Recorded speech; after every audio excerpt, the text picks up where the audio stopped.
Dear friends, मैं हूं Shankar sir और आरएसएस एजुकेशन ग्रुप में आज आप अध्ययन करेंगे शांत रस का। तो आइए, अध्ययन प्रारंभ करने से पहले आप हमारे चैनल को सब्सक्राइब और लाइक अवश्य कर दें, जिससे हमारी सभी वीडियो आपको आसानी से प्राप्त हो सके। तो अध्ययन प्रारंभ करते हैं शांत रस से।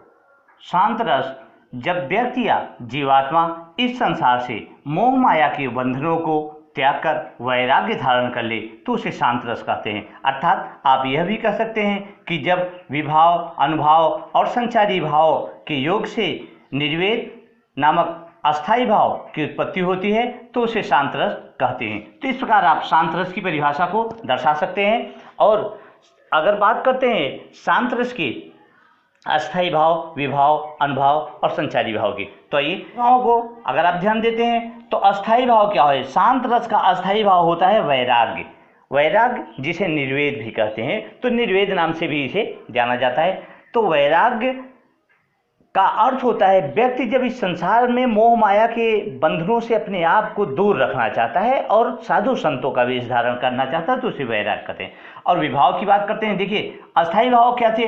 अस्थाई भाव व्यक्ति के हृदय में सुप्त अवस्था में रहते हैं हमेशा और केवल समय आने पर ही वो जागृत होते हैं। और विभाव क्या है? अस्थाई भावों को उत्पन्न करने वाला कारक विभाव कहलाता है। जैसे प्रभु चिंतन, तो प्रभु चिंतन करने से क्या होता है? वैराग्य उत्पन्न होता है। ठीक है, निर्वेद नामक अस्थाई भाव उत्पन्न होता है। जैसे सत्संग, साधुओं की, सज्जनों की संगत करने में व्यक्ति के अंदर वैराग्य उत्पन्न होता है, वैराग्य धारण करने की इच्छा होती है, तो वहाँ अस्थाई भाव वैराग्य उत्पन्न होता है। जैसे तीर्थाटन, तीर्थों का, धर्म स्थलों का जब व्यक्ति भ्रमण करता है तो उस कंडीशन में क्या होता है? वैराग्य नामक अस्थाई भाव उत्पन्न होता है। जैसे धर्म शास्त्रों का अनुशीलन, और धर्म शास्त्रों का अनुशीलन करने से भी, ज्ञान प्राप्त करने से भी निर्वेद अर्थात वैराग्य धारण करने की इच्छा व्यक्ति के मन में उत्पन्न होती है।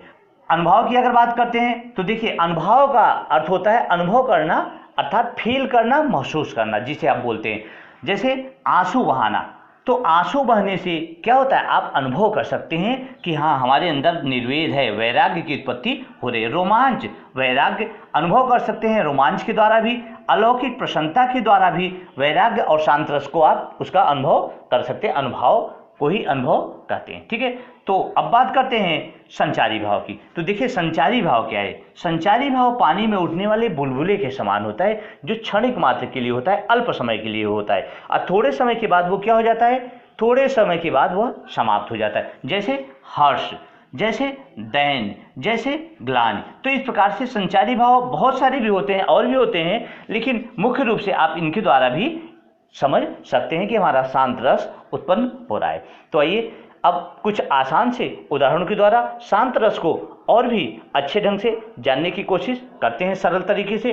आपका पहला उदाहरण है, अब लो नशानी अब न नशई हो, राम कृपा भव निशा शिरानी, जागे फिर न डसई हो। यहाँ देखिए बहुत अच्छी पंक्तियाँ हैं। यहाँ पर भव, भव माने क्या? भव बाधाओं की, निशा माने सांसारिक राज से। कवि कहता है कि अब तक मैंने अपना नुकसान किया है, अब अपना नुकसान करने नहीं दूंगा।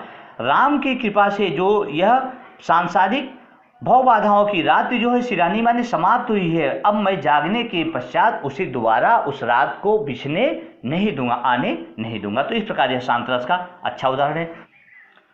तो दूसरा उदाहरण आपका है, माली आवत देख के कलियन करी पुकार, फूली फूली चुनी लई काल हमारी बार। तो यहाँ भी ये भी अच्छा शांत रस का उदाहरण है कि माली को आते हुए देखकर कलियां पुकारती हैं, क्या कहती हैं कि फूली फूली चुन ले, कि आज जो जो पुष्प फूले हुए हैं उनको यह चुन ले रहा है, तोड़ ले रहा है, कल आने वाले समय में हमारी बारी होगी, ऐसा कलियां ऐसा अपने मन में विचार करती है। तो इस प्रकार से आप इसे भी शांत रस का उदाहरण दिखा सकते हैं। शांत रस के तीसरे उदाहरण की अगर आप बात करेंगे तो जहाँ सुमतितः संपत्ति नाना, जहाँ कुमतितः विपत्ति निजाना। तो यहाँ इस पंक्तियों के द्वारा भी शांत रस व्यक्त किया जा सकता है। और अगला उदाहरण है आपका, संतो देखत जग बोराना, साच कहो तो मारन धावे झूठे जगपति आना।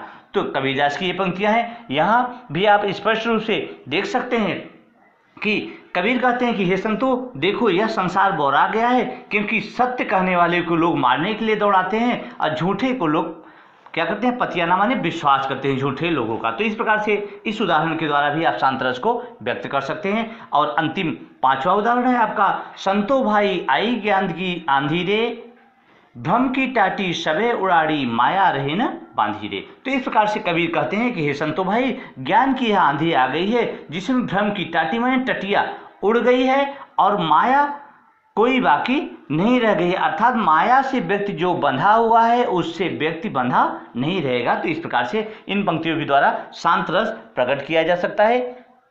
तो आज की वीडियो में बस इतना ही। Thank you so much.